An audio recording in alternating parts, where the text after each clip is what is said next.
Hey folks, welcome back. This is Lucid, and we are jumping back into the tournament finals. It's turn 49, and yeah, we are nearing kind of late middle game where everybody's going to have, well, not everybody, because people have been so damn beat up this game, but this is about the time when people start getting some of their big high-level spell objectives.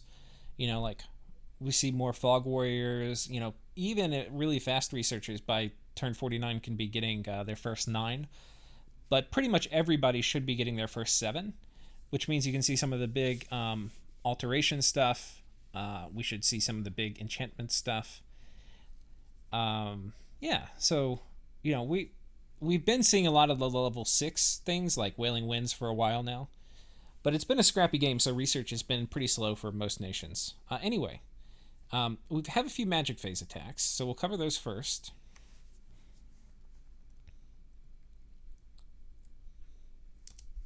All right, Yes coming in with an Ice Devil Killer. Holy Scourge, right, which is what you typically kill demons with. And a Fluffer who teleported in to do Iron Skin, Iron Warriors. So Iron Skin goes on him, and then Iron Warriors will go on the Morgan Princess.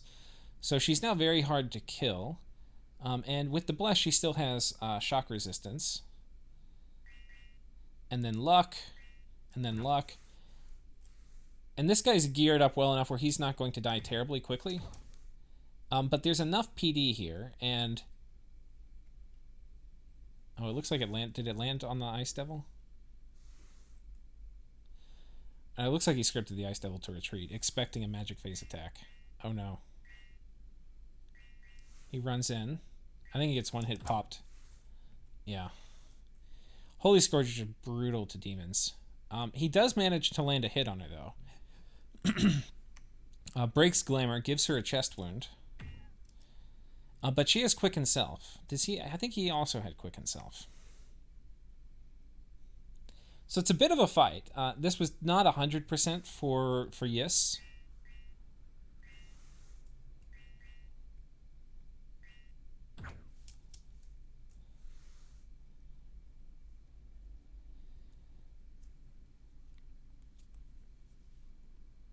Yeah, if he needs this Holy Scourge to miss, but it's 25 attack.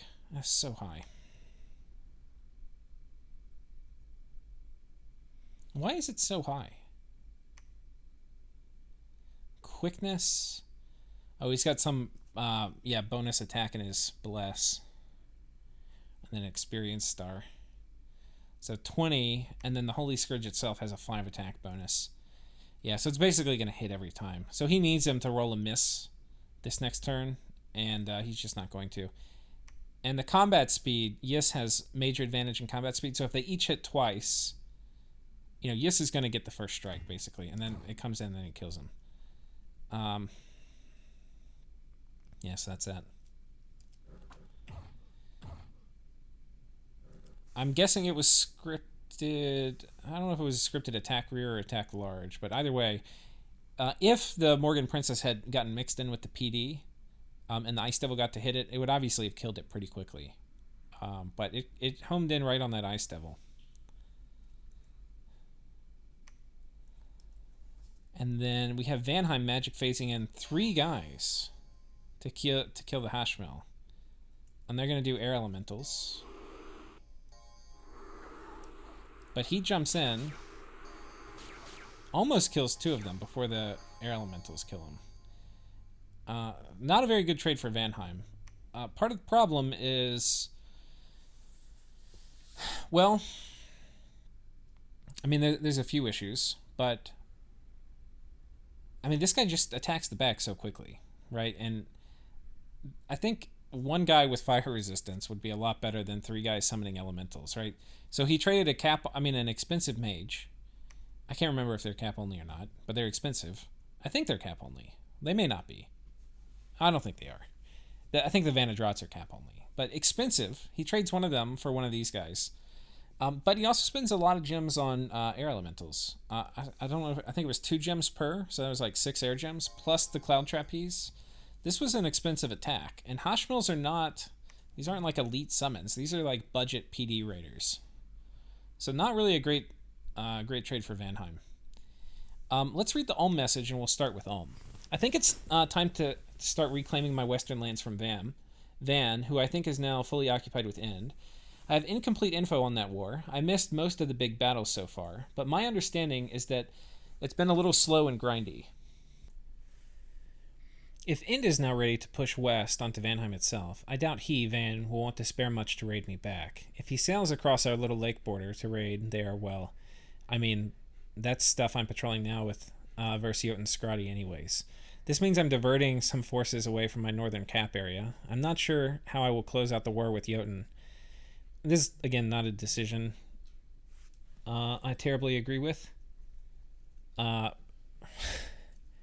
Picking a fight with Vanheim when he doesn't even have enough resources to really fully conquer the rest of Jotunheim in any reasonable amount of time.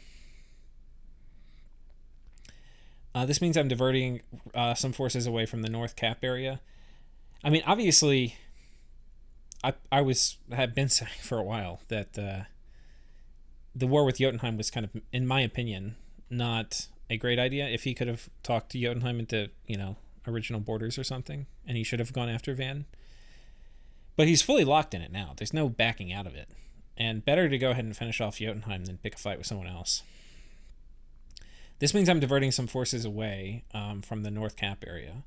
I'm not sure how I will close out the war with Jotun. Earlier, though, I thought I would eventually slowly kill all the Scotty, but honestly, I don't have good magic phase options for that, so that would be chasing him for years. I think I will keep taking all his forts. I'll gradually counter raid more than he's able to raid.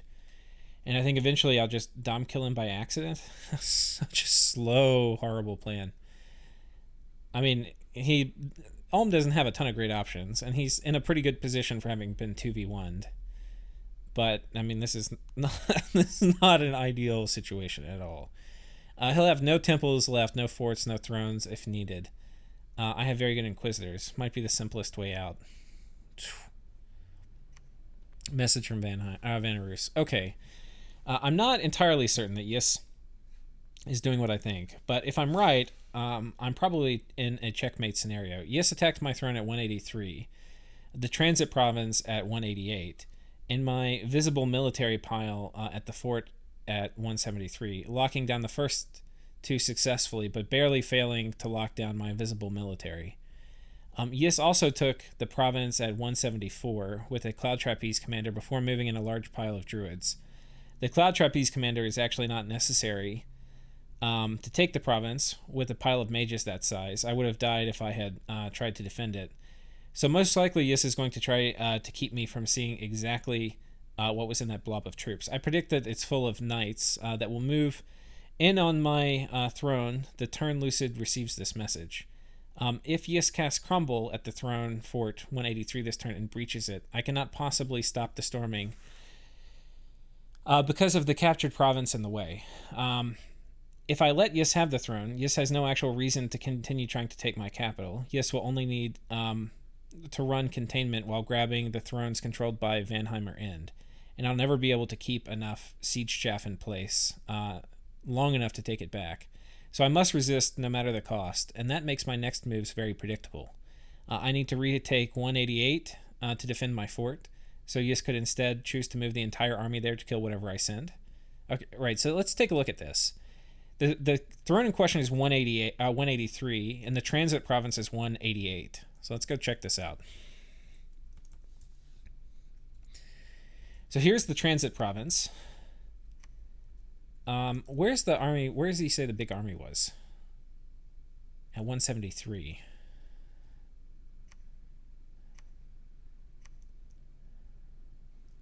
So last turn he had pinged this, trying to lock it down. This turn I think, okay, he did cast Crumble, it appears. Or there's just a big enough stack.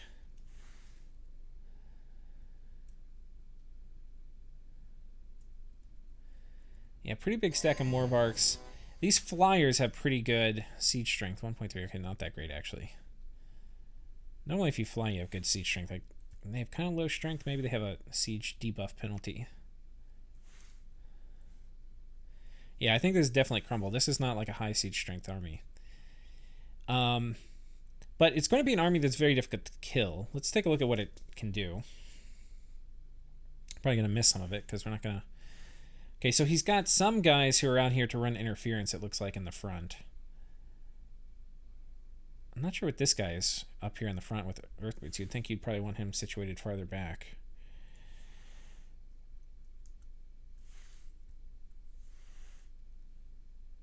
Herald Lance.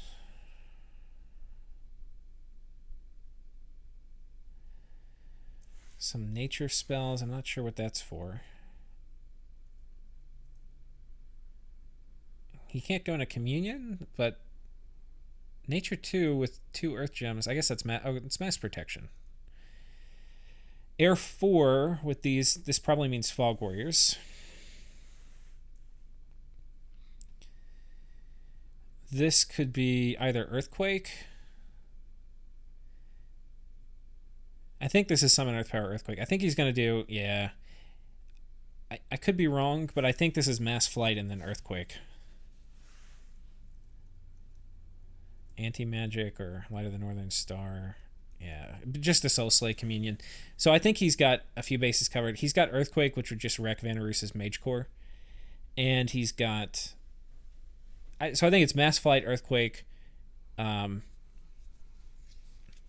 Soul Slay, Communion, potentially Weapons of Sharpness on the Morvarks, I'm not sure. That could be what this guy up in the front is for, with the Earth Boots, wherever... It's because as these guys run forward, he'll drop weapons of sharpness on them. Could be he doesn't do Earthquake at all. It could be I'm not sure what the Earth Gems would be for then. Could be just for dropping more weapons of sharpness. Because these guys probably with the Summon Earth Power and then Earth Gems, they probably can do weapons of sharpness. So it could just be weapons of sharpness spam. Could also be Mass Flight Earthquake. And then probably Fog Warriors or Mass Flight. I don't think he has enough air to do both.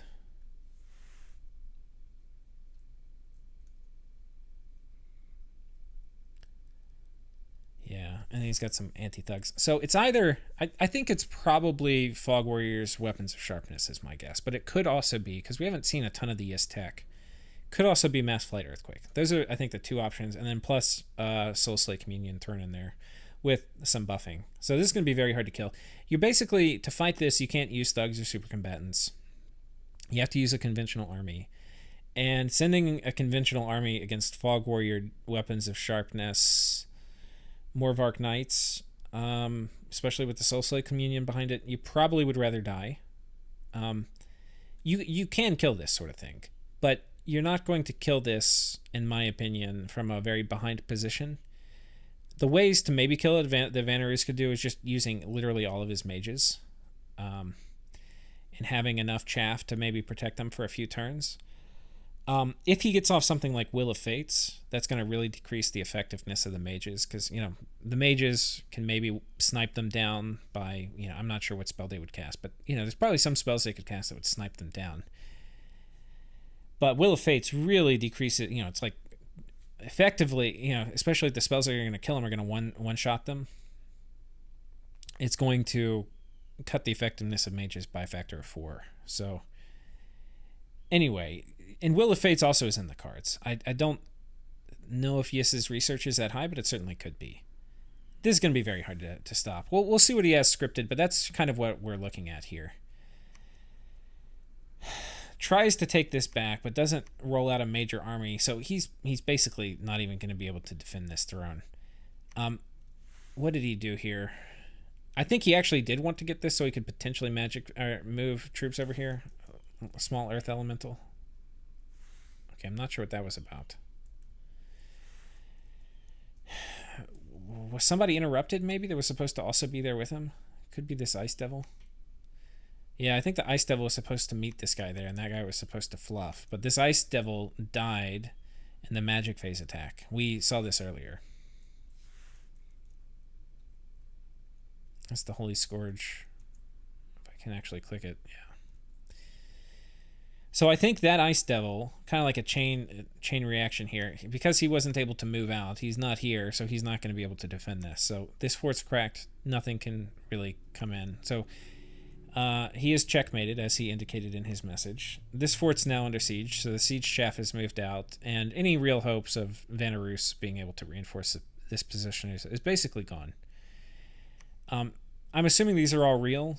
This is all he has left. So, on one hand, if these mages all die, his research is going to be gone, and he's not going to be able to defend himself.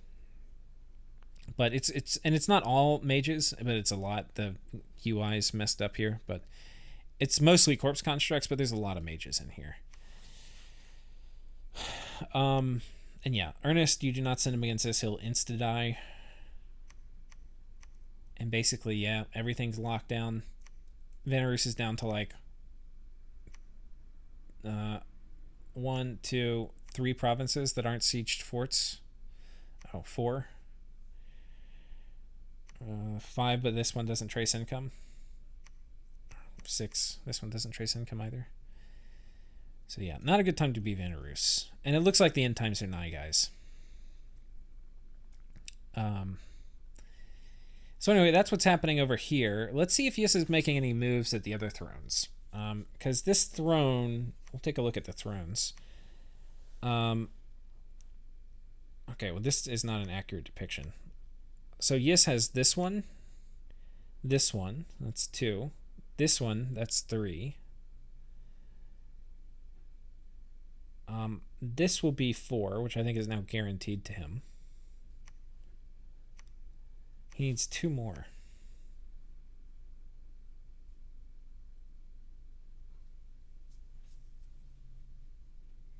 It's possible I'm miscounting.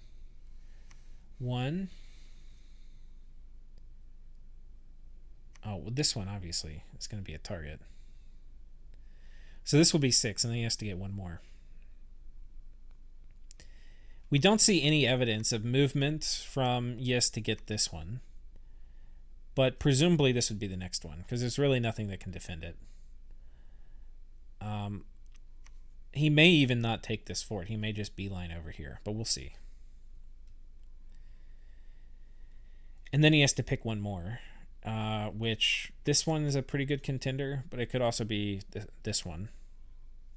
But I think the default one he gets next is probably this one. I don't know if he has a nap with Vanheim.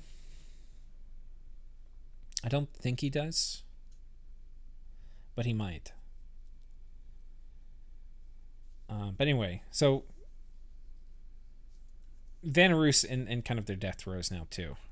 I'm not sure if Yis is going to even try to go for the killing blow. I think they're both 2 paths to victory. Probably equally certain. But we'll see.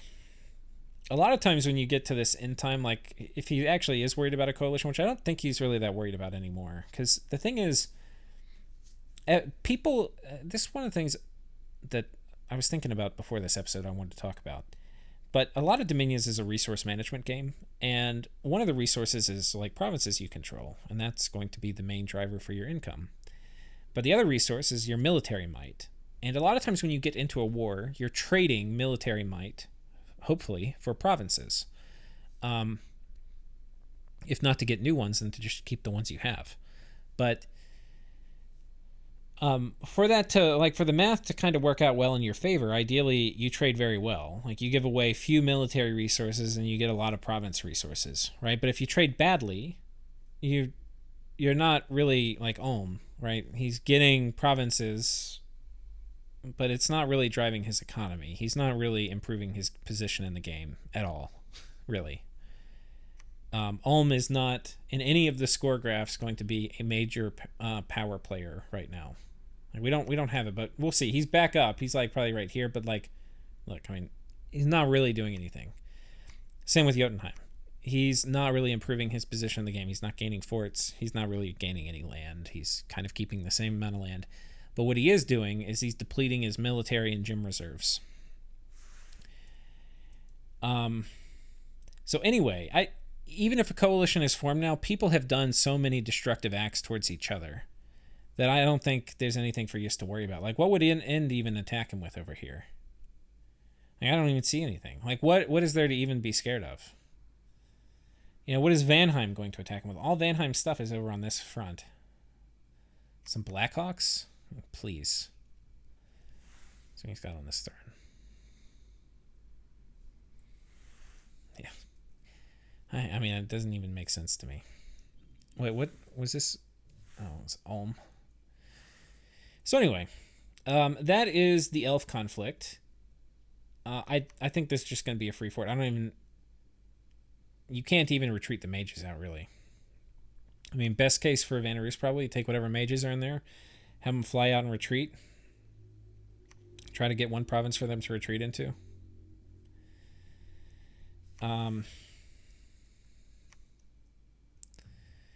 Yep. Okay, coming over to Ulm Vanheim. I mean, Ulm Jotunheim. Takes another fort.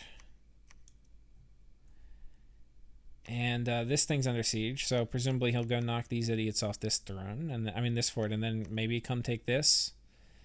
He also had mentioned in his message he was going to focus more on taking some stuff back from Vanheim. Which, Vanheim apparently has things to say about that, like I'm going to continue raiding you. But so far we don't see any evidence of Scrotty getting caught. They've kind of bunched up now, so almost gotten back a lot of his land, which is nice for him. And we can see he's got a lot of troops, so he can potentially... there's probably enough troops where he can deploy them to protect a lot of provinces simultaneously. But, yeah.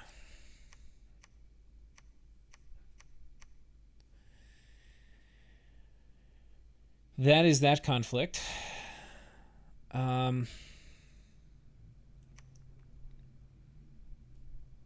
This is the other throne that Yisk can go for.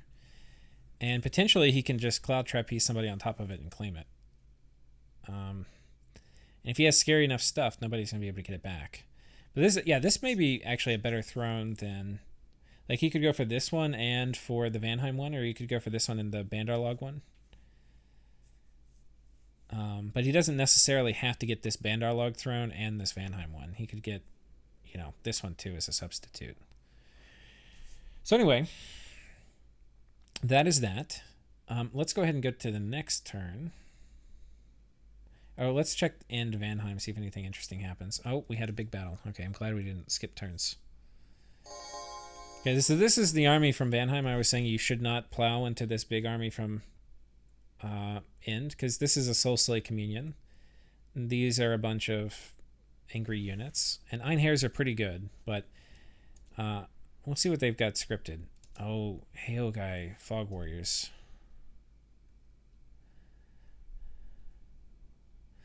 Okay. Now, maybe it makes sense. I think these guys have magic weapons, so they will cut through Fog Warriors. But Fog Warriors may be enough, because it's going to really make the Gog Reavers not count. I'm not sure. This is going to be close. I think it's going to... Whoever wins is going to be a bit of a Pyrrhic victory. Because the Soul Slays aren't going to care about Fog Warriors. They're just going to delete things. But these Einherrs are going to chew through the front line.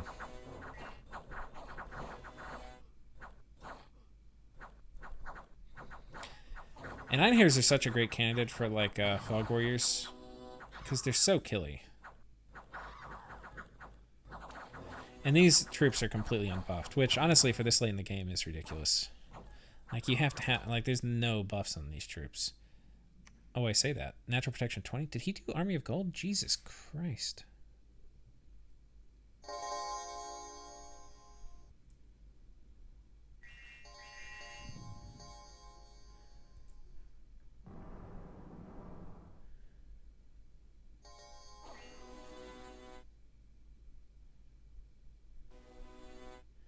Light of the Northern Star.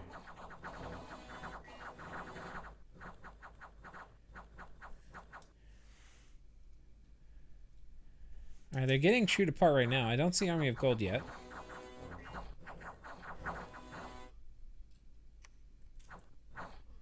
Who's the dude who would even be casting it?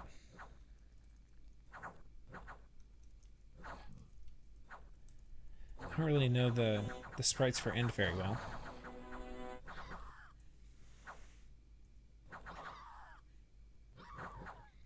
Maybe I just clicked on one of them at random that had it. Or did I click on a van? I'm pretty sure I saw 20 natural protection.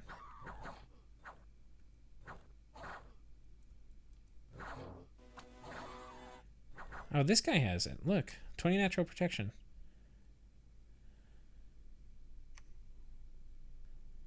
Okay,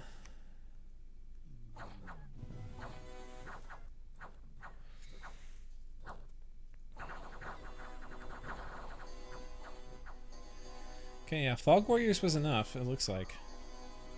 But the Soul Slay's killing everything. Okay. You remember we were saying something about Pyrrhic Victory?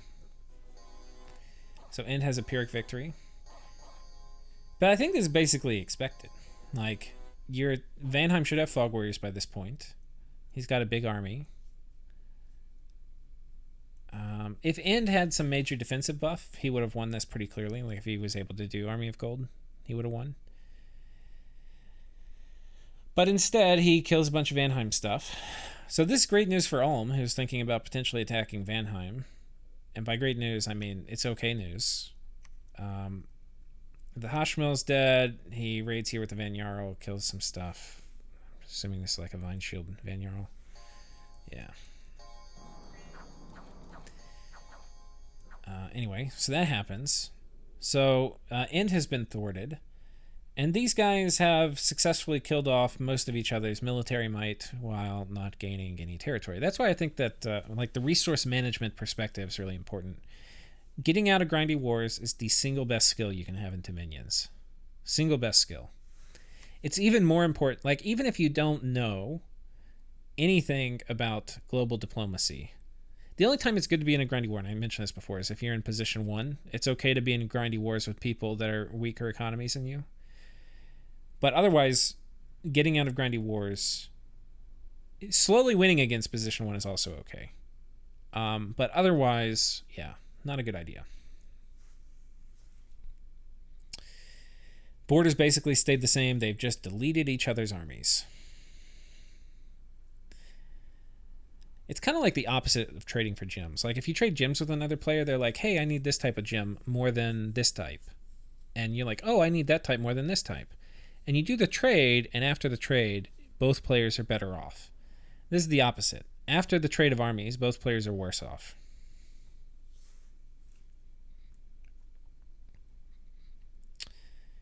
Okay, so that's happening. Not too much to see over here. And I think we're going to go ahead and go to the next turn. And this will be interesting, because we'll get to see what Yis actually has scripted. Turn 50.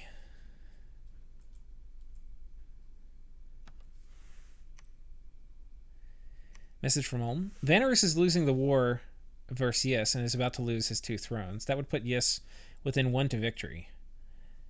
This is interesting to me, because this implies that this is some sort of shock. That, like, I think people in the game have it in their head that this was like the Clash of Titans in a way.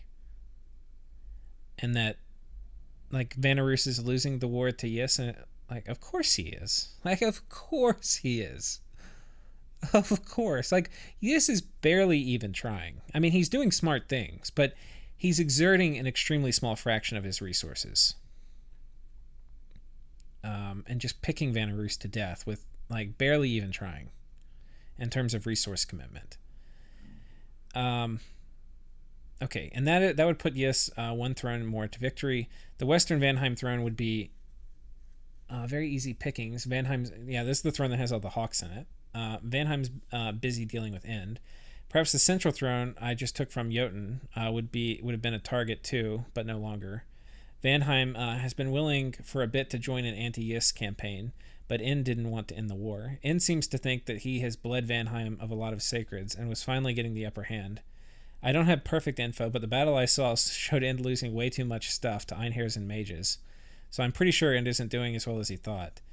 Anyways, I convinced End to back off for now and turn on Yis for a bit. Okay, but with what? He has nothing over there near Yis. This doesn't matter. So there is currently a coalition, quote. It should be like 6 quotes. It should be like, starting here, quote, quote, quote, quote, quote, quote, quote, coalition, quote, quote, quote, quote, quote, quote, quote, to fight Yis. There's nobody in the coalition. There's a dead Vanarus. There's a Yis that doesn't have any troops. I mean, an End that doesn't have any troops nearby. and a Vanheim who's completely bled dry from fighting End. Maybe I'm seen as a bit of a more neutral, less threatening, or just perhaps more convincing, but it took my involvement to make this happen. Well, he's also undoing, if you notice, the war that he started. He talked End into fighting Vanheim, and he's now undoing that. So that's also kind of interesting. Interestingly, I have no land border with Yis right now. I've enjoyed a nap and good trades with Yis for a while. So I might try to continue sitting out on this conflict. Yeah, there's nothing much for Ulm to do, I don't think. Personally, the best outcome is that the game drags on longer. Yis gets pushed back close to the water, and Van End grow equal in size, eager to get back to war with each other. Vanarus can maybe then stabilize and go after Bandarlog again. Yeah. I wonder. It's kind of interesting too. Like, you think about it. You assume all these players are talking, which they are. But also, players don't trust each other. Not that much. And like people, I don't think people, because I think Vanarus really was trying to tell them how badly things are going and how scrappily he's holding on to what he's got. But I feel like maybe people thought that he was making it seem more desperate than it was in order to get help. And they were happy to see them kind of grind into each other. And Yis is probably saying, oh, Vanarus is doing... they're so big and scary, and I'm doing my best to, fight them, but it's like a slow, grindy war. Yis is like poking him with, with pinky fingers, right? Picking him apart. But, it seems people do not have a very... And, this is the thing, and I mentioned this in a few episodes ago, but, we see everything as the Omniscience faction, and the cloud of war hangs very heavy in the real game. So it's kind of one of the cool things I've learned from casting it. It's just, there's, when you actually have all the intelligence, you do see things a lot more clearly. And the players in the game, the fog of war is very real. And you don't trust things, like you don't trust Vanarus when he says, like, I'm about to give up all my stuff. I mean, Vanarus really is just hanging on as tightly as he can to try to keep Yis from winning, even though his own chances of, being a major player basically been crushed. Anyway. That would be a really interesting and dynamic endgame with 4 to 5 similarly sized powers. It would, but that is not the... I don't think y'all are headed that way. We'll look at this when we see the score graphs, but the world is not heading in any direction, in any way, shape, or form, towards like a 5 equal size power thing. This is probably my last stand at Miesca this turn. I have more Ice Devils and Mages, but once Yis has that throne for it, I stop being worth his time to fight. He just needs to occasionally kill off my Siege Chaff and otherwise go after the other thrones. Next will be my Throne of the Moon on the other side of Bandar, because I can't defend the Throne of Water. I certainly can't defend that one. And I suppose the final one required will be the one that Ulm has inexplicably allowed to be captured by Indies and left unforted. Okay, I don't think it's inexplicable. I think we all know why Ulm hasn't taken it back, because he was in a death match 2v1. But we've talked a bit about what Ulm's priorities are. But yeah, I think that is pretty open throne there for the taking. Shouldn't be too hard to leapfrog across my territory and make a dash for it. Judging by the gems on the Morgan Sorceress, Yis has hit Alt 7. Yeah, Fog Warriors. That's what I thought too. But, it could have been something else. Alt 8 is Wizard's Tower and an instant fort. So yeah. If Yis can engineer jumping on top of the Indies, Wizard towering it, it's basically Jeej. Sakanay of Ulm has finally gathered a coalition of everybody except Jotunheim against the forces of Yis. About 20 turns too late, but maybe they can pull it off. I was impressed with his Silver Tongue, as the pitch made to Vanheim and Yis involves them going to fight Yis and Ulm continuing to eat Jotunheim and not fighting Yis at all. At least not unless Vanheim... Well, but part of this makes sense. Neither Jotunheim or Ulm have much of a real border with Yis. So I don't think that's actually that weird. But at least not unless Vanheim wants to cede some of his provinces to give Ulm direct access. I see no reason to bring up this very slight disparity in terms, however, as I'm in for the long haul either way. I think in means done. Possibly they both just wanted to stop their war against each other, and Olm's pitch gave them the face-saving way out. I hope I kill a bunch of knights this turn. Okay, so we've got an exciting turn. Let's go see what happens in Vanarus land. And that should be right over here. So Vanarus is riding out. Nope, that's a Jotun Yod. Maybe he Cloud Trap East in? Okay, he's... Okay, oh my god. Earnest!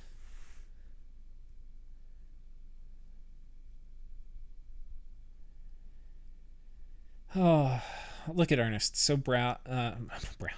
So brave, so proud. Ice Devil. Mage Core. This looks like Swarm. We'll just watch. I'm not going to say what we think is going to happen. We'll watch it in slow motion here.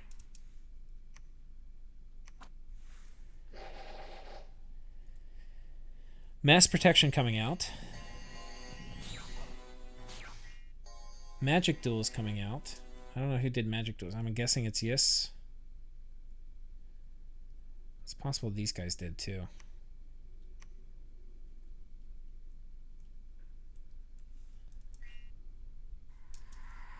Let's see if he got any weapons of sharpness off. I don't see any. These guys are afflicted. I guess he put all the afflicted guys up at the front. Or maybe... No, yeah, I think so. So there goes mass protection. These guys now have pretty phenomenal protection. They're going to be pretty hard to kill. No signs of weapons of sharpness. Anti-magic goes up. Storm goes up, so there's not going to be any flying. Communion Slave. Are there 2 storms up? They both cast Wailing Winds. If you're doing a fort battle, you actually, if you're on this side and you retreat, you're dead. If you're on this side and you retreat, you survive. So Wailing Winds way better as the Fort Sieger. Okay, they both have cast Storm.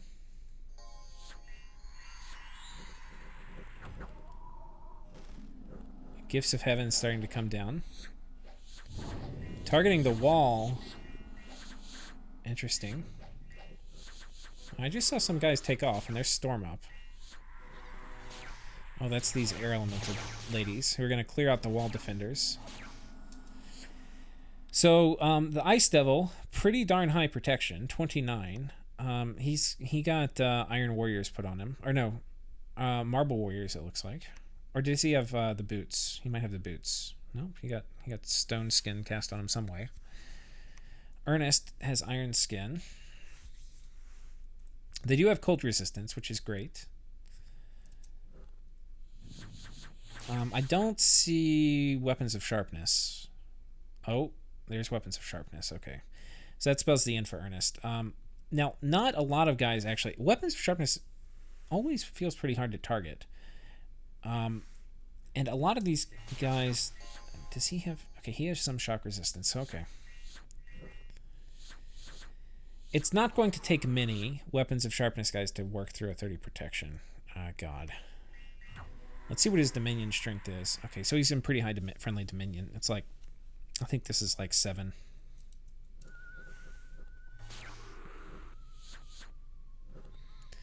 Foul Vapors is up. It's cast by Yis. Earnest does have poison resistance. The dudes in the back, I do not believe have poison. Oh, no, they do. So that's good thinking on the part of Vanarus. Got poison resistance out for his mages. I think the Ice Devil just disappeared when I looked away for a second. Unfortunately, I think the Ice Devil dying, unless this guy had a Flesh Eater, which he probably should have, will probably trigger an HP route. It's also possible that what killed him was a Soul Slay Communion.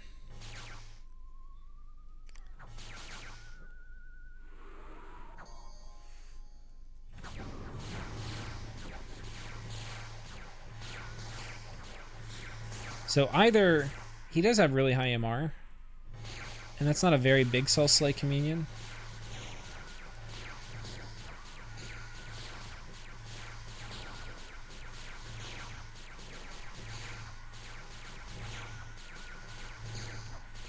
These false hearts, I do believe, have fear, but he has 30 morale, which means he can't be broken by that. And he has enough HP.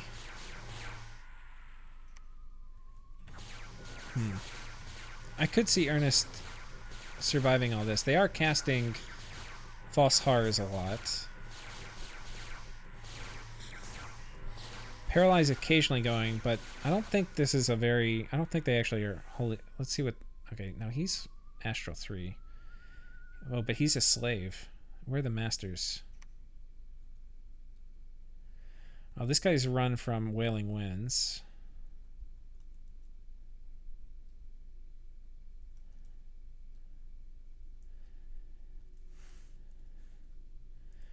I think the masters have run.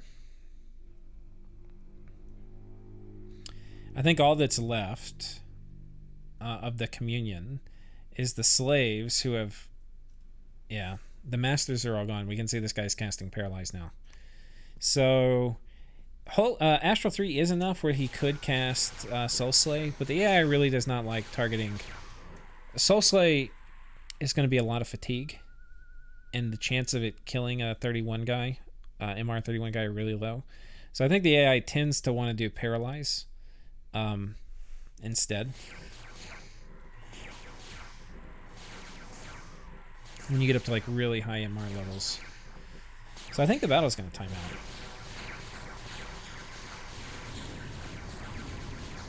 You know, Gifts of Heaven might kill him.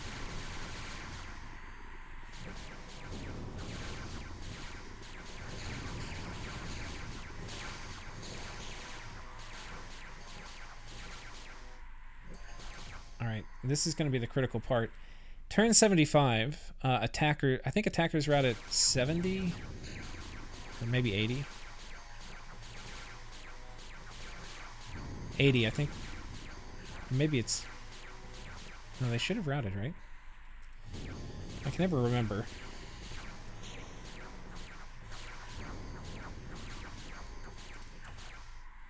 Okay, so let's go through what's happened here. Here's what's happened. The armies of Vanarus have mostly routed, but Earnest has not. Earnest has not mostly routed.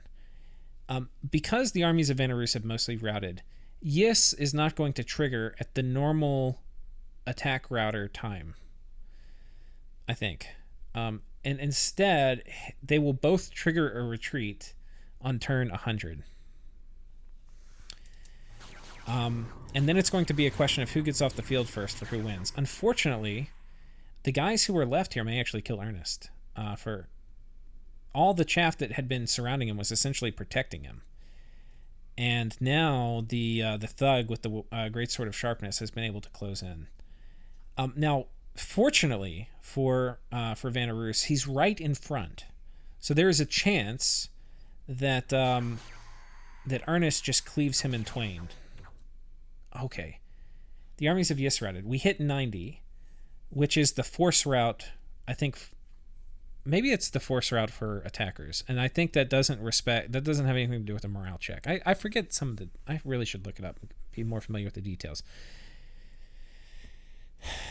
So the attackers are force routed.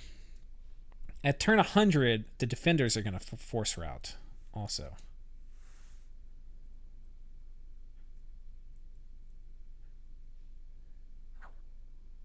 Is he flying?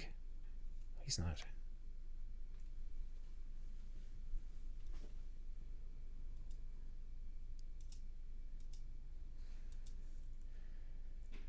There's nobody left. He's done it. Oh, man.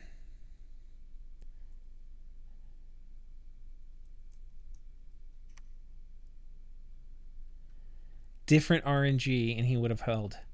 He's going to love this. He's going to love this. So I'm looking at this a bit after the fact, and it's a different patch and all that. So, different RNG.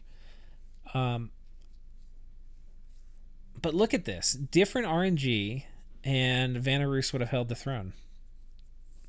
And maybe, in this world, in this parallel universe, things would have played out differently.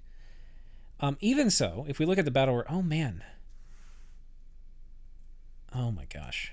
Well, let's watch this again. I just want to see how many of them. He kills a lot of the Morvark Knights with Gifts of Heaven and all of this stuff.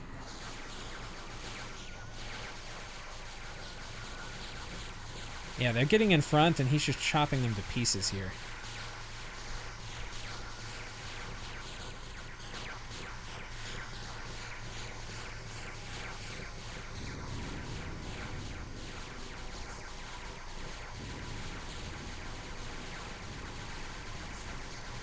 Sorry if this is loud on the ears.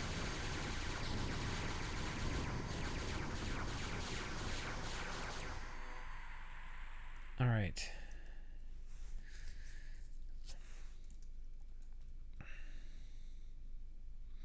Dead, retreated, dead. Killed about half of them, it looks like, in this version. That's why I was coming back to watch. So how about that? In the version we saw, Vanarus barely manages to hold the throne with his god. Though we can see a lot of this had to do with his god getting surrounded by the Sylphs and by the Morvark Knights. And particularly, not by the Morvark Knights who had a lot of weapons of sharpness on them. If Morvark Knights, either if the targeting for the weapons of sharpness was a little better and got more of the Morvark Knights, or the Morvark Knights that had weapons of sharpness on them surrounded him rather than the other ones, or if the thug who had the weapon of a great sword of sharpness had gotten in sooner, it's certainly easy to understand how Earnest might have died. But there is an alternate universe, which was not terribly unlikely, where he held it. So anyway, but in the real game, he fell. So that too is also going to be one of the major kind of death blows for Vanarus now. Losing his god, his major tools for for continuing to hold his land are being taken away from him. The Ice Devil also died, of course. That we saw also in our replay. So yeah. Cool defense though. Cool defense. He had about as much stuff as he could have inside, I think. Maybe not the Vine Ogres. I don't know. I do worry with this much stuff about HP routing the god, but in whatever reason in our game it didn't happen. Even so, he took... Okay, not a great... He didn't kill a lot of mages. He didn't kill a ton of Morvarks. So I think in this version, it probably felt like he didn't actually do very much. But you see how it could have done a lot. He could have killed half the Morvarks and held it. And then most of the mages either would have died or retreated. Yeah. Interesting. Okay. And so anyway, Yiss has now secured most of Vanarus. And the other throne that he obviously needs to get is this one. We don't see any particular progress being made toward that this game.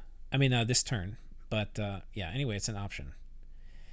Coming over here to Ulm. Ulm has apparently made peace with Vanheim. But the Scrati are back out in force. Oh my god.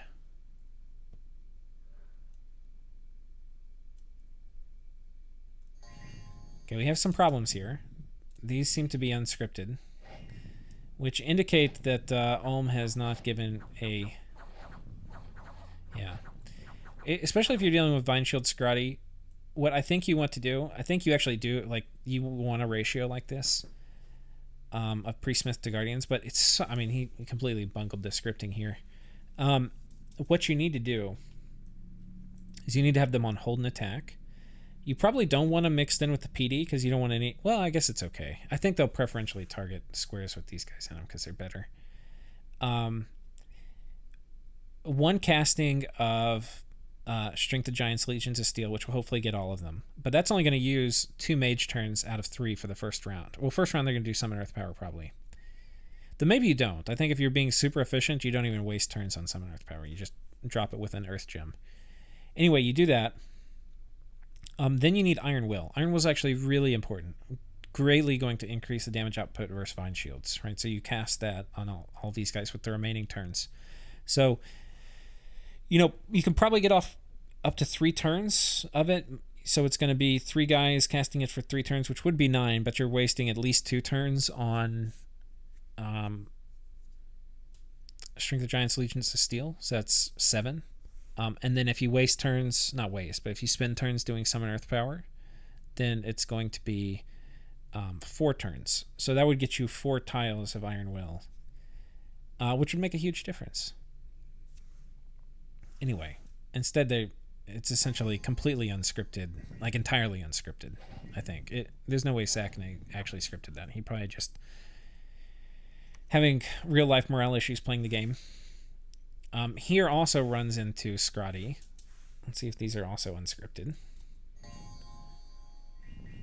Okay, he's got Legions of Steel. No Strength of Giants, which actually, and no Iron Will. And those are the important spells to cast here. Now, Ulm also has, especially when you're dealing with armies this big, Ulm also has a, whatchamacallit, a friendly, an army-wide one, but it's Imar Negates, so you'd have to cast it a few times. Yeah, you can see him killing his own stuff with Iron Blizzard. These guys have pretty good protection, but they still will die to Iron Blizzard because it's AP damage. He routes the Scrotty, but not a very efficient win here. I think, again, I think what you need to do for these, again, he's bringing the right number of mages, but the scripting is a little bungled. He didn't do Strength of Giants that I saw. So you need Strength of Giants and you need Iron Will. Right? Or you can do the Tempering of the Flesh or whatever, which is, or Tempering of the Will.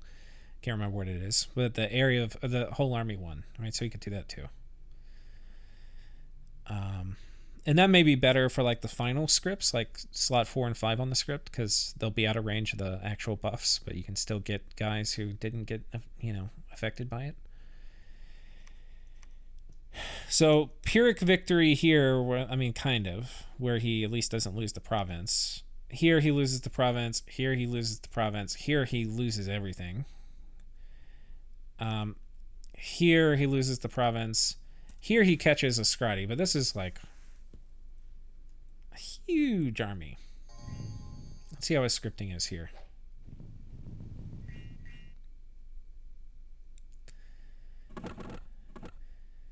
Why is he not doing Strength of Giants?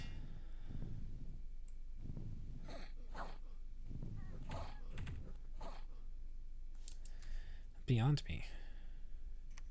Sackney, come on, man. Alright, anyway. Still loses a fair amount of dudes, but this is a good trade for him, except for the fact that he had to commit so much for it.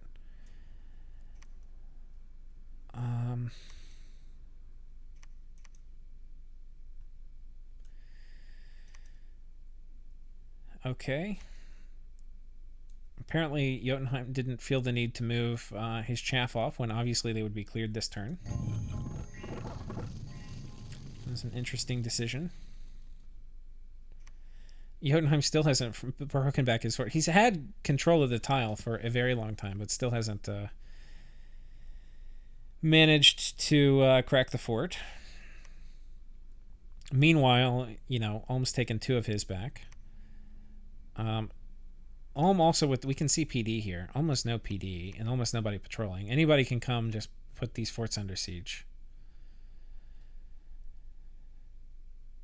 The other thing too is if Yis were to attack this throne at the right time, they could get it, and violate the NAP. They could get it without Ulm being able to respond. I don't think Yis is going to do that because there's no need for Yis to do a NAP violation to win this game. But anyway.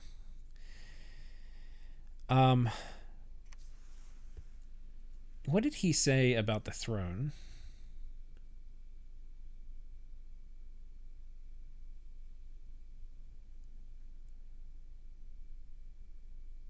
I thought he said something about it. Anyway, this throne still hasn't been taken back. Knights and Militia. So I guess I'm not sure what's going to happen because he's got to figure out a way to siege this fort. Okay, there's 3 Yissian druids in a gelatinous cube here. This may also contain You know, what I think he would probably do is gateway in an army from his capital to here. And there's definitely a bunch of dudes, and then probably roll them out. But this even may have a lot of... this could just be counter-raiding in case Bandar Log comes and tries to take this back. But this also potentially could have a fair amount of Morvarks. So we'll see. We will see. But yes, now he's got 4 thrones, and he needs 6 to win. So he needs 2 more. Either this one... Oh, wait, no. Did I get that wrong again? He's got 1, 2, 3, 4... Oh, yeah. So he needs this one and this one, or he needs this one and this one. Anyway, a combination of these 3, probably. He needs 2 of them. Given 3, pick 2. Okay, and Vanarus, apparently Sakane said they made peace. This doesn't look like peace to me.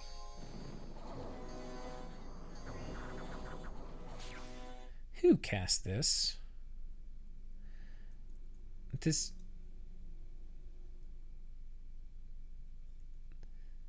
Wait, do they have shock resistance in their bless? I mean, he's using guys that aren't even sacred. They have it in their bless, but...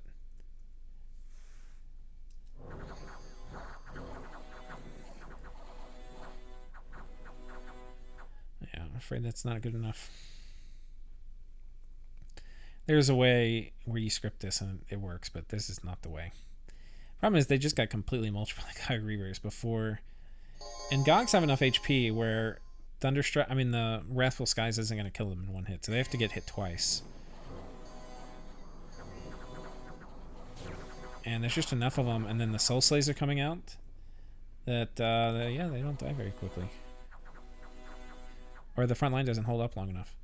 So yeah, he loses 6 mages. Most of this is probably to Wrathful Skies. And he loses some Gog Reavers, but pretty decisive win for End here.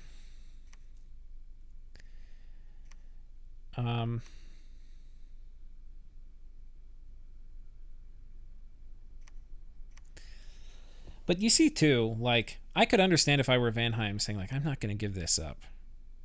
When, in my opinion, as a neutral party, once he lost his force on End's capital, then this probably should have gone to him. But ultimately, how much is it worth for either of these players to, like, not sort out the issue of who gets this fort? It's not worth very much to them. It's only like 1,000, 10,000 population. I mean, it's nice, but there's other things in the game that are more important. Like losing all these guys over it. Like, that fort's not going to pay for this army anytime soon, even if you were to win it. So, yeah, there's that. Let's see if End is indeed moving stuff to this border. I don't see any troops on this whole part of the world. So, he has mages, but he has no troops. So I'd have to say the coalition needs lots and lots and lots of air quotes. And the coalition also apparently includes Vanheim, who just wasted his entire army over here on End. So I guess he has some dudes over here that could come potentially reinforce this. So Vanheim has some things, so he's not like completely air quoted out, but yeah. Okie dokie. That's turn 50. Let's go to turn 51. And this will probably be the last turn for this episode.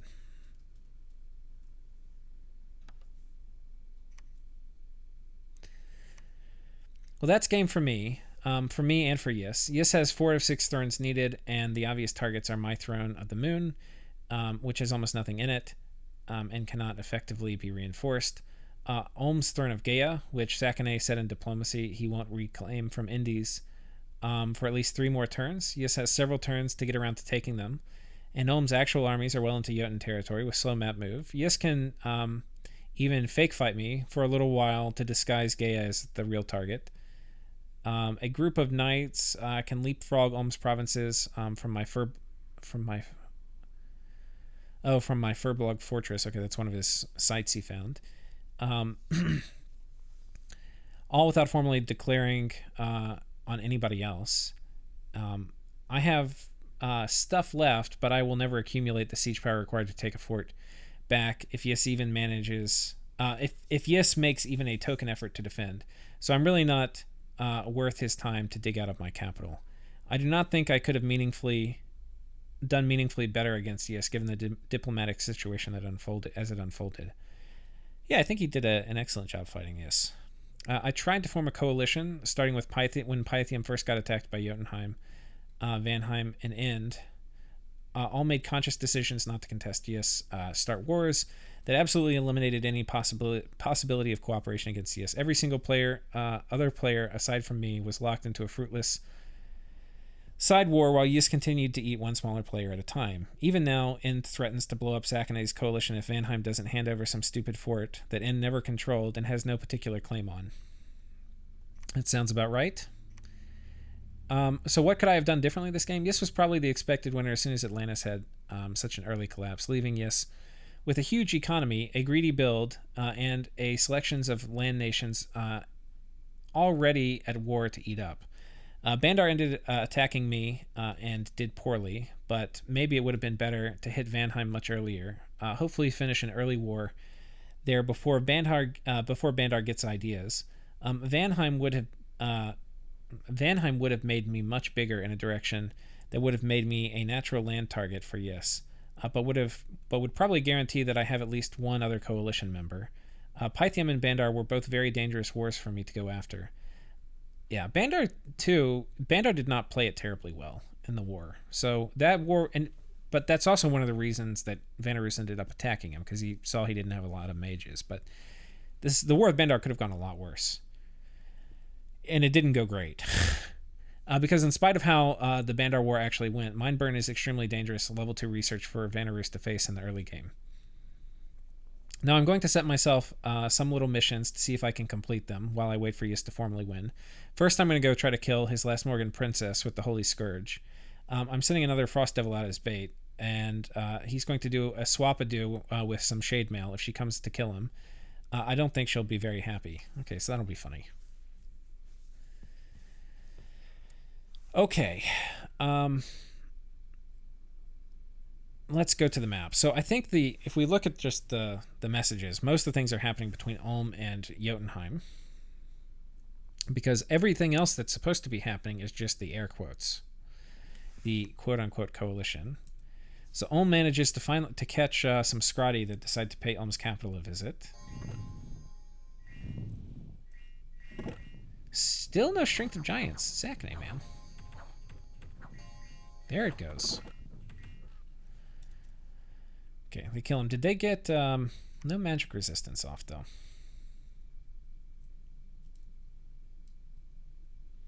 That's okay. That's a good trade for Sack. He gets the gear from them, too, which is nice. Takes this back with pretty minimal effort. Takes this back. Still leaving this fort under siege. And doesn't catch this guy. I feel like, and I could be wrong, I feel like this is like way too big of a commitment. He lost this group, but it wasn't scripted properly. I think if you have this group scripted properly, at least for what Jotunheim's currently fielding, you can defend a lot more provinces. I mean, this just still, like, even though the war that's supposed to start going in Ulm's favor, you know, it's still just so Pyrrhic.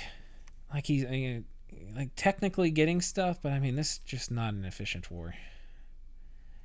I don't know what you do now, though. Like, because now End and Vanheim are at least anti-ES, or at least in name. So you probably don't want to attack them. So maybe it makes sense to grind through it, but I mean, God, he's not increasing his military power. He's like catching up a little bit, getting a breath. We'll see it from the charts, but because I don't think I have the latest charts right now. Yeah, not really. Okay. I think what happens too is, like, if my scouts that were on top of somebody's capital got disrupted and I forgot to reset them to infiltrate, then they're not. So some people's scouts, like if people have never had their cap sieged, like Yiss has never had his cap sieged, and Vanheim hasn't had his cap sieged, then my guys are still infiltrating. But some of the people who've had their cap sieged, you can see my scouts stop because I forgot to go back in and return it on. Anyway. Okay. So, anyway, this is what's happening over here. This is a major army. He does not need all this for that. I don't know what he's going to do. We'll see. Presumably, he gets these back from Vanheim, kills the Scrati. I don't know. He honestly could probably defend, like with all the troops here, he could probably defend like 7 provinces. And the troops here could defend 3. Did he catch anybody? No, just the barbs. I think, too, if you're deathballing and they know you're deathballing, it's always worth it to mix it up and, like, spend a turn not deathballing. Clears out a pretty big amount of PD with just a tiny amount of dudes. Look at this.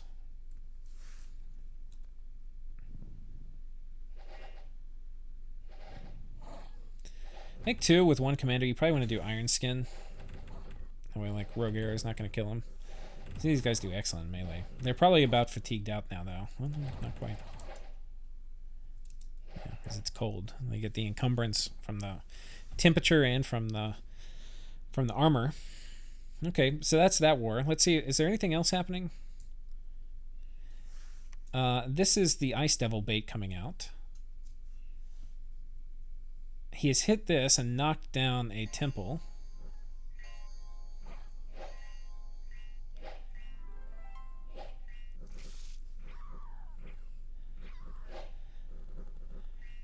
Oh man, the mage just hanging in there like a boss.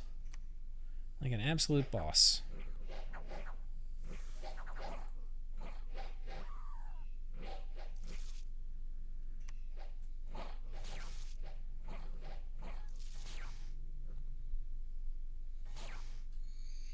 She get crippled. But she did not die walking off the field. Now there's just this Watcher, which I'm pretty sure this guy's going to be able to deal with.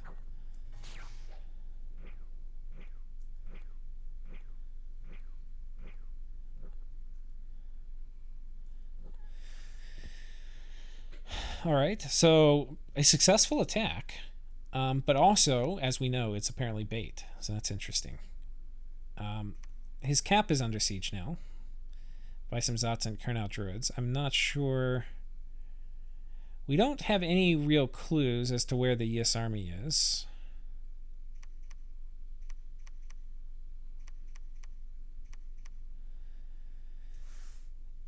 Not that I see anyway.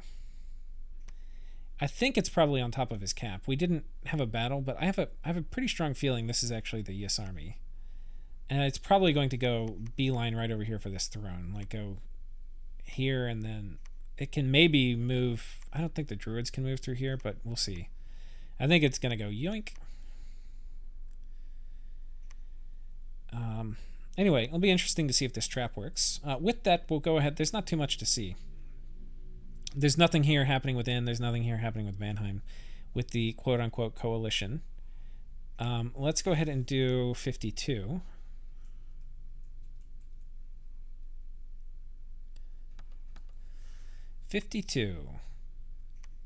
The good thing about having almost no provinces is it's easier to predict where the Scrati will raid. I'm disappointed he sent only 2 to my cap. We could have killed more. Oh well. For now, I have to try for real this time to resecure the throne of Gaia. Yis could win too easily by taking it, though he's still a few turns out. It's possible that he sees it as still mine or within my sphere of influence. It'll be very interesting to see how the next few turns play out diplomatically with him, because he's had a good working... We've had a good working relationship all game, but if he wanted to be ruthless, that throne is definitely one of the easier ones to grab. Hopefully, with Vanheim and End attacking him, air quotes, attacking him, he will instead choose to go for one of theirs instead. You know, it's interesting to me because I'm sure too that because I don't have a lot of scouts, so I rely a lot on like talking to people. You know how easily it is to be misled, like attacking. You know, like I'm sure they're saying like, okay, yeah, we're attacking, we're now ending our naps or whatever. You know, they don't have troops. There's no troops over there. They're not going to attack shit. Jotunheim's willingness to sometimes randomly group up 3 Scrati together means it's risky to send small squads to counter raid. The options are 5 dudes plus mages, which is the cheapest, kills PD but probably dies to Scrati, or like 20 dudes and 2 to 3 mages, which kills a Scrati but loses to 3. He's not scripting him right. If he scripted him right, I think this thing would kill 3 Scrotty pretty reliably. He has to do Iron Will. That's a big deal. And he has to do Strength of Giants. Dudes with 5 to 6 majors kill 3 Scrotty, no problem. I win the Jotun War in the long run 100%, but need Yist to not win until that is done. I worked my Diplomagic to get And Vanheim to fight him. Okay, sort like air quotes, fight him. They just exchanged huge armies last turn. But Russ might not recover in time ever. Jotun still has 2 forts far to the east. Yeah, think about this. Like, compare the strength of Yist to the strength of, like, the now extremely weakened Vanheim and End. And, like, Vanarus has been basically crippled.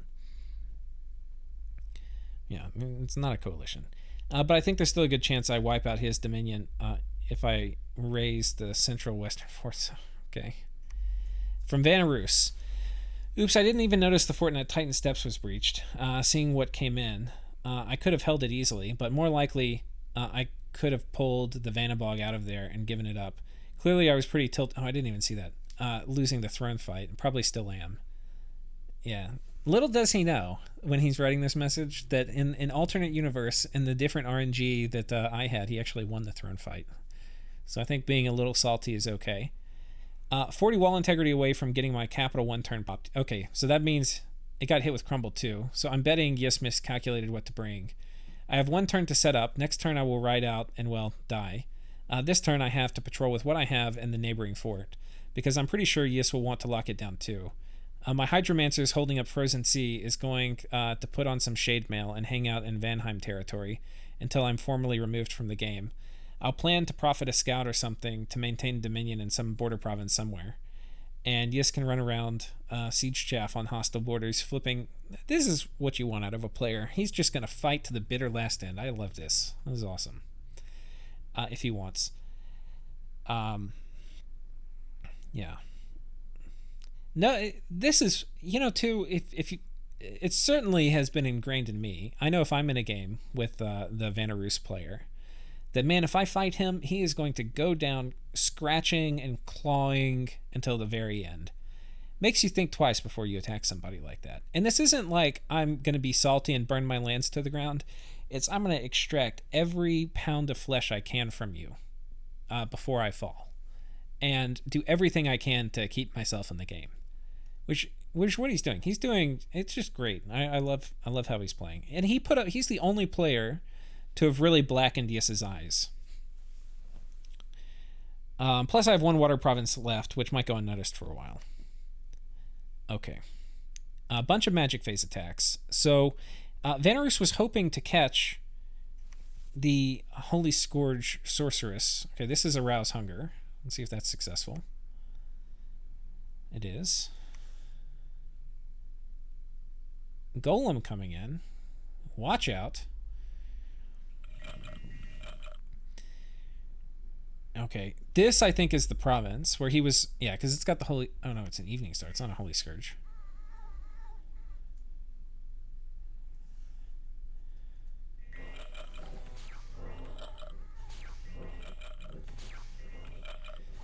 Imps don't have great MR, they have okay MR, but they're getting kind of wrecked by Astral Shield here. Yeah, golems are like light super combatants. Yeah, pretty effective here. Evening Star is nice because golems have really low attack, but the Evening Star actually has a really good attack. And it does an AoE effect, which is going to help. It's kind of like a brand.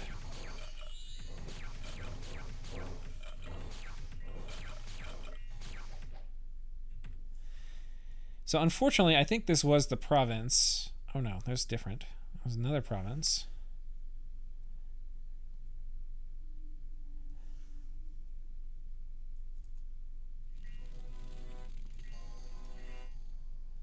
So slowly returning. Should take a pot shot at the devil, but what did he have here instead? Oh, a Vanabog. So he had swapped a Vanabog out for the devil. And if he did a Holy Scourge, it wasn't going to work on the Vanabog, who is given a bunch of stuff that probably would wreck. You can see he's doing Rings of Frost now too, which is good. Yeah, this kit probably would have killed a Morgan Sorceress. So unfortunately, Vanarus doesn't complete his mini objective.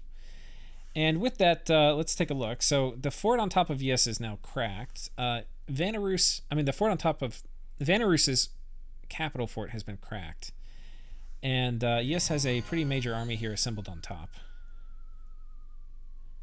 And looks like he will indeed be going for the killing blow. We don't really know what research he has. I mean, we know he probably has Alt 9. Alt 8. Alt 7 definitely. Probably has Alt 8. Don't know if he has Mass Flight, which would be, of course, nice for these siege battles. But I don't know what Vanarus has inside. We'll have to find out. I don't think he has, especially with this fort bottled up, because there were a fair amount of mages left in this fort. I don't think he has what it's going to take to defend his capital. So I'm pretty sure his cap falls this turn. This fort cracked. What was the fort he was talking about that got... I think this might have been the one that he didn't really notice it losing it. I'm not sure. This fort's also under siege by ghouls who are starting to work on the walls. And it's looking, like Yes is going to properly digest Vanarus. But that certainly also keeps open the option. And he's maybe hoping that by killing Vanarus and getting the caster for Sea of Ice will be in Vanarus's cap. But Vanarus being pretty clever by sneaking him out with Shade Mail. That's probably one of the objectives for trying to finish off Vanarus, is hopefully killing the Sea of Ice caster.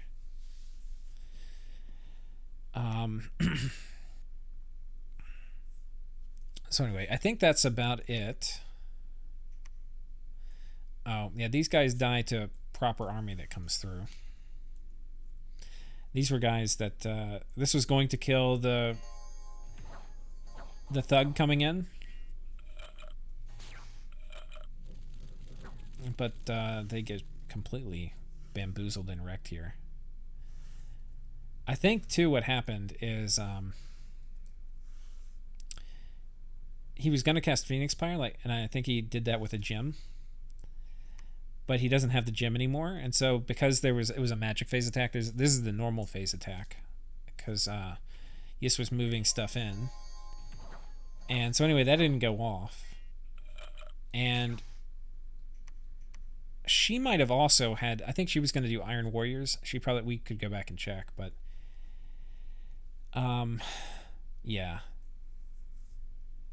Because she didn't have the Earth Gem for that either, I think he just basically wasn't fluffed up at all. So he actually probably would have won this fight if he had the right fluffing gear. So that's a little unfortunate.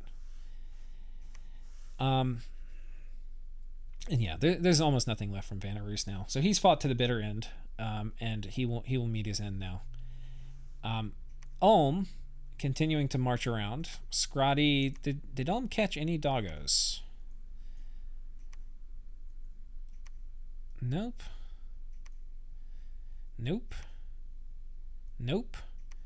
Very bad luck predicting doggo movement. Okay. He gets this kind of dog. And still Jotunheim is working on sieging his capital back for the millionth turn. This fort is now popped. I guess he's figuring he takes this fort and then he just marches his way back over here and clears this out.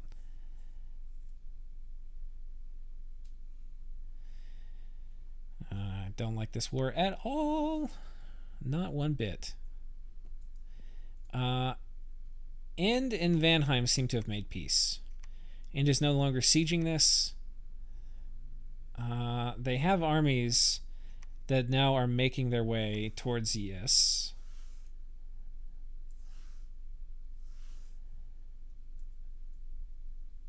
He's getting attacked by strange birds, which is a seasonal event. I guess it happens summer every year.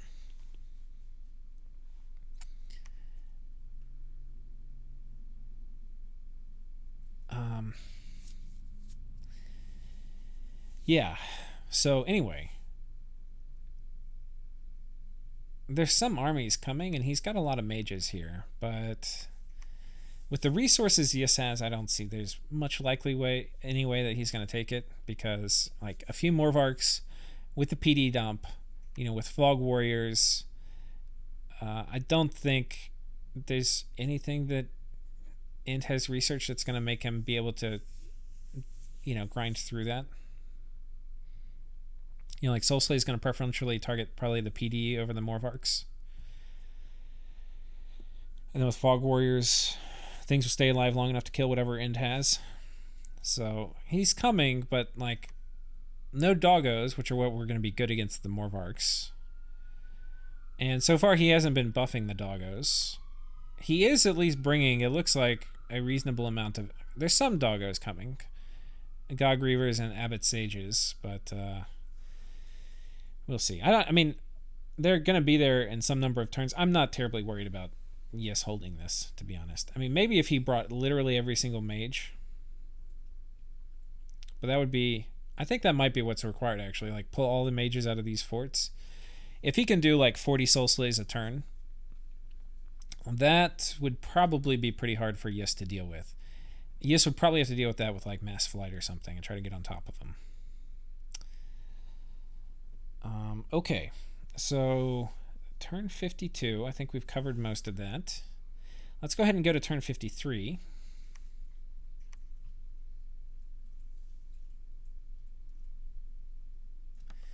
Turn 53. I got a message from Yist this turn that he expected a better fight. I've been putting the curb stomping mostly down to starting the war much smaller and weaker, plus starting with some ex-Bandar territories that I could not hope to defend. That's pretty rude of Yist, I would say. But knowing the player, I'm not actually very surprised. Yeah. Yist was in a far, far stronger position than Vanarus when the war started. So, not a very fair matchup at all. But, I mean, Dominions isn't about fair, but I think it's rude to say you expected a better fight. I hope to defend against the water player as long as Bandar was still in the way. But, wait. That I could not hope to defend against as long as Bandar was still in the play, but perhaps I misjudged. If you haven't already done it recently, do you mind comparing the score graphs you have on whichever video this ends up being in? I should be able to recognize the start of the war from where my graph craters. We'll look at that in a few turns, but yeah. Vanheim sending in a golem to attack Yes. Lifelong protection. Oh, apparently they stack. He's getting 4 imps a turn. It's a very funny kit. Not bad. Funny, though. But Gifts of Heaven, pretty good against that. And I think these are weapons of sharpness. Yeah, they don't give a fuck about a golem.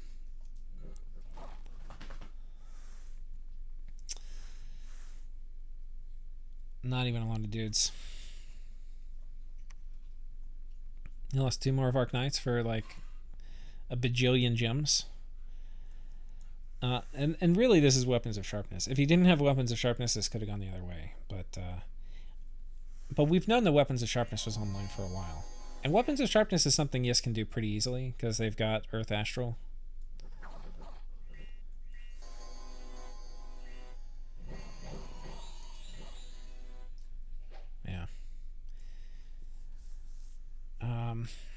Yep, that went about how, you'd expect it. It wasn't, I mean, not a bad effort, but ineffectual. So, okay, let's take a look. Vanheim striking out. He is successfully raiding a bunch of Yes that has very limited defense. And Yes actually does not have a ton of stuff. Well, Sea of Ice is still up, is what I'm trying to say. So the Morvark presence on land is going to be a bit limited by gatewaying, and the Yis commanders cannot get on land at all. Not reasonably. He could potentially get them on land with like Boots of the Plains, but that's even a bit risky. But, he's put a dent in Yis's land holdings over here. So not bad. Certainly would have been, I think, appreciated by Vanarus a bit sooner. And I think we all know how Yis is pretty effective at raiding. So I guess he was going to let Vanheim do first strike.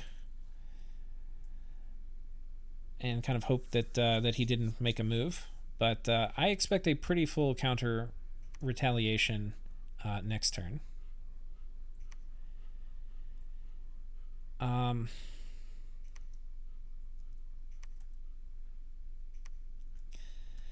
Okay, and we have a battle in Vanarus. We have Vanarus riding out to fight with what he has left, which is almost certainly not sufficient. We have Fog Warriors coming out.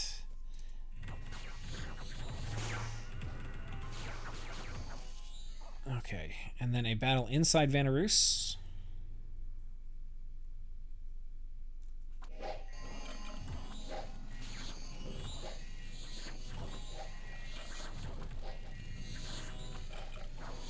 And yeah, that's how that goes. So, Vanarus has fallen now. Yis was probably hoping he got the caster of Sea of Ice, but he has not. Sea of Ice is still up. So that is at least one way that Vanarus can spite Yis. And he's got one Ice Devil left here, and then a few mages, and then he's got his Mage Core inside here, and an Ice Devil, but that's about it. And these Ice Devils, I'm pretty sure this is round 2 for most of them, because I think there's only 3, and I think he's killed a few of them. This guy gets a Hell Sword, actually, which is pretty good. It gives him Berserk, I think, and Life Drain. So I'm not fully on board with replacing his weapons, but maybe it's ideal. I got this guy with the Icicle Fist who has no hand slots. Maybe there's more. Maybe there's 4 or 5. I can't remember how many Ice Devils there are. But you can, once they die, you can just resummon them. They just come back with afflictions often.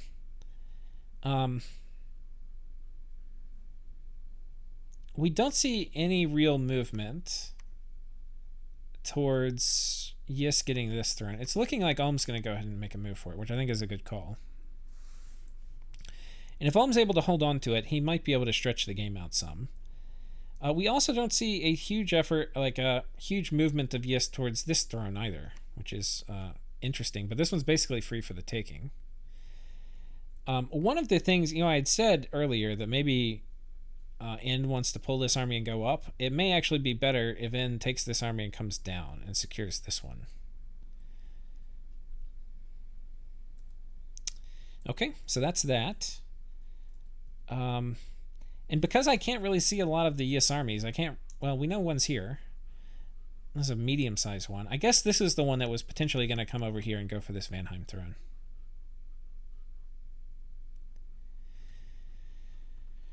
Okay, so that's that. Let us go to turn 54.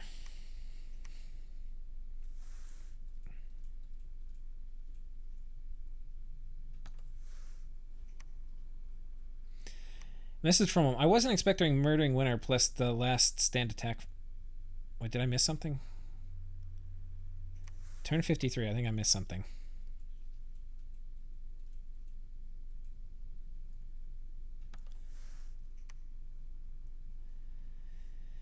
Okay. That is the other thing about invading Jotunheim. So Jotunheim apparently hit Ulm with Murdering Winter this turn, which you can tell crushed him.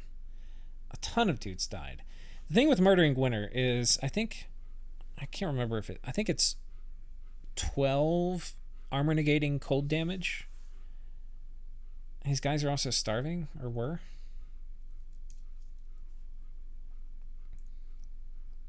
I don't know if he's been doing it once per turn. We have to go back and kind of check, but this is a much weakened army. Yeah.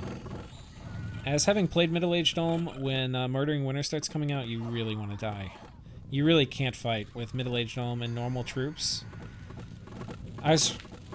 My Middle-Aged Ulm game, I ended up stopping recording because it just got too painful. But was fighting Relay, and Relay was going to eat Bandarlog to win the game, and I was trying to stop them. But that meant invading Relay, and Relay was cold 3, and he was just murdering Winter the shit out of me. So I couldn't do big armies, otherwise he would murdering Winter me. But then if I did small armies, his armies would crush mine. And he had tarts everywhere. It was pretty horrible. But what I ended up trying to do was focusing on transitioning into Blood, so I could have troops that were immune to murdering Winter. Still got kind of wrecked, but this phase in the game where the Ulm troops are really good, it's winding down, and this is the part in the game where Ulm stops being quite as strong, like when Murdering Winter comes online and you're going into Cold 3. There's other things too that will kind of cripple Ulm.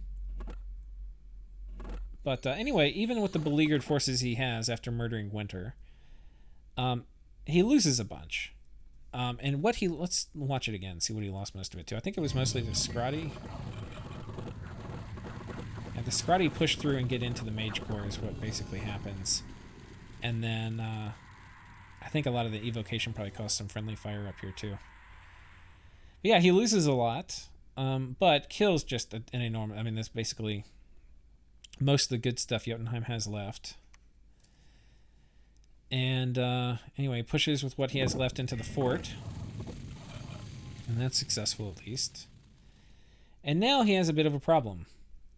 Because his one doom stack he's been running around with has run into problems, and that problem is murdering Winter. And now it's like, what is he going to take back the rest of Jotunheim with? Like, how is he going to take like this slow-ass, grindy war? Let's see if he's caught some doggos. I don't know if we didn't really look at this theater of war very much, did we? Oh, I think we looked at the southern part. I just missed this stuff up here at the top. Yeah, and actually this is a bit of a liability now. Having all these mages without any infantry to support them feels not great. So let's go ahead and go back to turn 54 where we were. And we'll read Ulm's message where he's talking about it. Okay, so message from Ulm. I wasn't expecting Murdering Winter plus Last Stand from Jotun this turn, but it was a decent idea on his part. He didn't kill many mages before the fight. They were protected they are more protected from the spell. Murdering Winter is less likely to target mages. But most of my guys were low HP when the fight started. However, he actually killed my mages just by running out of chaff in front. And they got killed by Scrotty before the werewolves got destroyed by Iron Blizzard. Although Ulm's infantry armor doesn't help versus Murdering Winter, their slightly higher HP compared to normal humans definitely helped. There were many guys in front with 1 to 3 HP at the start of battle. That army's now mostly spent, but fortunately there's no major threat for them to face. I will liberate the sieges on my forts for now. As for the remaining chaff plus mages is more than enough to deal with whatever Scrotty he has left in the area. I'm retaking the throne of Gaia to the west this turn, and then the army will march. He's going to leave the throne? He's got to keep that army on that throne. At least with a lot of stuff. Yeah, I don't know. I don't know if when I can get to his 2 far eastern thrones. The monolith in the northeast throne might be keeping his dominion alive. Then again, he borders a ton of dom pressure there. From now on, I also want to keep my army more split up to make Murdering Winter a lot less appealing. Fortunately, with the reduced Scrotty numbers, I'm not expecting another 6+ Scrotty engagement for a while. So moving with smaller army sizes should be much safer. I've been struggling with economy and research for most of the mid-game for obvious reasons. Yeah, we've talked about those. I have the ability to diversify my magic with my Pretender, but I haven't had the opportunity until now, both in terms of mage turns and in terms of research cost. And is a priority for now, but we have Enchantment 7 for Serpent's Blessing, and we're heading down Alt 2. Yeah, it is odd that Jotunheim wasn't doing more Foul Vapors, because while Foul Vapors would probably mess up a lot of Jotun's own troops, it would definitely mess up Ulm a bit more. And it is something they can do with Scrotty. It's something you don't always think about, but it is something Scrotty can do pretty darn well. My Pretender in battle needs to be casting some anti-fatigue spells and Wailing Winds, so I really want another Incaster in general, and I need to Sight Search End. I've had a couple in-1 Nature Mages and priest sites near my cap, but I could never afford a temple lab to keep them up, or to get them, especially in the current raiding environment. Fortunately, I already have Conjuration 6. I got it a while ago, planning to diversify early. So I'm going to get the Lamia Queen this turn. Not as ideal as an Ivy King, but I can't afford to get Conjuration 7 just yet. Right now, it's a big fingers crossed moment. As Roos is dying, Yis could come for the throne of Gaia if he's been ruthless and gunning for the win. That might be the play. But he might respect Diplo and feel confident taking Vanheim too, who I believe has already started his attack. I wish I was in a position to help back against the war with Yis. The war with Jotun has been taking forever to resolve, because I've been fighting it with two hands tied behind my back, having lost my entire economy to Van raiding in the 2 turns before the war. Although Scotty can potentially remain an issue until I wipe him out completely. I don't have any real magic phase counters. I'm pleasantly surprised at how the matchup turned out in my favor. I did not see any foul vapors coming from him, but I do have poison resist in my bless. And I've been able to cast resist on my pretender. And to be fair, Gaija typically run away in the first 2 to 3 turns of a battle, getting hit by a few iron blizzards. Let's hope that I can start closing this war out before the game is over. All my hopes are truly in the hands of Vanheim and N now, hoping they can effectively fight a massive Yes. Long enough for me to become relevant again. The 2 players he put at war with each other. He's hoping they've completely destroyed each other's armies. Okay, message from Yes. Pressure immediately in battle with flyers, long-range astrals, smites by moving into Frozen Heart range, etc. For instance, I often script my penetration-geared Communion Masters to open with Paralyze, not Communion Master. This way I can catch a thug at the start of battle before his buff routine. An example would be the Ice Devil at the Battle of Vanarus. He was paralyzed before his liquid body was completed, and before it was buffed with Iron Will by nearby Vaedans. A thug paralyzed prior to buff routine is as good as dead. Not killing it outright is beneficial for looting items, and Paralyze is less fatigue.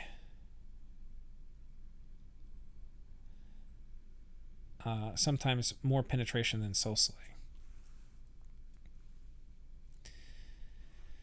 Okay. Yeah, we did notice the few guys he had scripted to paralyze at the very start. I think this is Earnest coming back from the dead, being resurrected, but only to find the capital is not in his possession. And he gets soul slayed. Poor Earnest. And yeah, okay, so let's see what happens. War with Vanheim. Yes, doing his pinging. And here a small raiding squad. Vanheim's throne, he sends a Spectral Mage. Probably a light thug kit. Oh. So, Iron Skin, Soul Vortex, I'm imagining.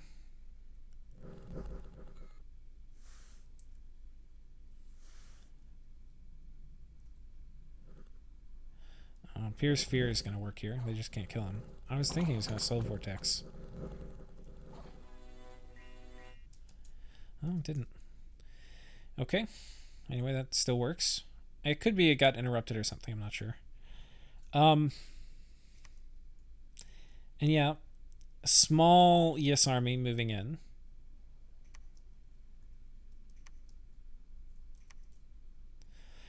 These are not major Yes forces we see around here.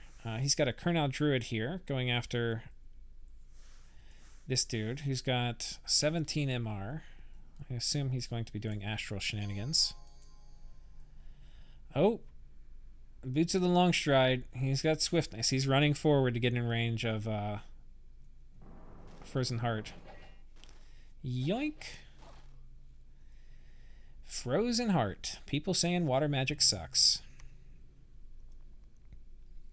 Van Jarl jumps on top of this.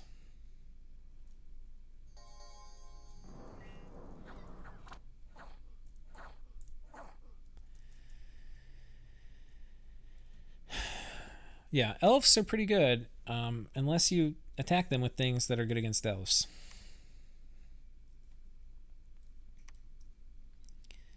Couple Camazotz coming in. We expect probably some death gems on these. We've seen these raiders before. The super budget rating. Well, not super budget, because it cost you like probably like 7 death gems just to do it. And you're risking 2 mages. So not super budget, but you know, it worked.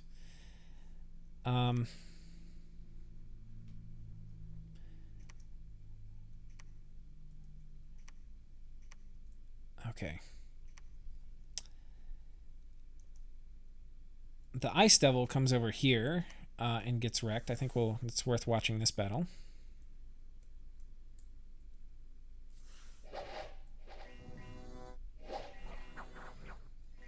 Yeah, basically he's just going to get zapped by Astral Magic here. Pretty budget gear. Doesn't have any regen, so chip damage is going to kill him too. Oh my gosh. Holy Scourge, Demon Bane. Also very, very effective. One of the cheap, probably one of the most cheap, best budget items in the game. Because you get the bonus HP, and you get the fire resistance, and you get 2 times damage versus demons, and you get a lot of base weapon damage. It's just a really, really good item. But he would have died probably without the Thug, too. And, yep, Vanaru's down to this fort here. Okay. We finally get to see where the Yes army is. Bandar Log rolls out, presumably to try to defend against Yes taking this final throne. But we have a proper army coming through. Let's see what he scripted. So he has these guys that are running presumably to get a Thug or just be a distraction a bit at the beginning. They're very likely to survive too, because Morvark Knights are hard to kill. But they're getting out there early. And then he's got these guys who are going to get buffed up. Strength of Giants, we saw that. Did we see Weapons of Sharpness? We did. Oh no, they didn't actually do Strength of Giants. I think it was only Weapons of Sharpness. Oh no, they got Strength of Giants too. So yeah, they hit pretty hard.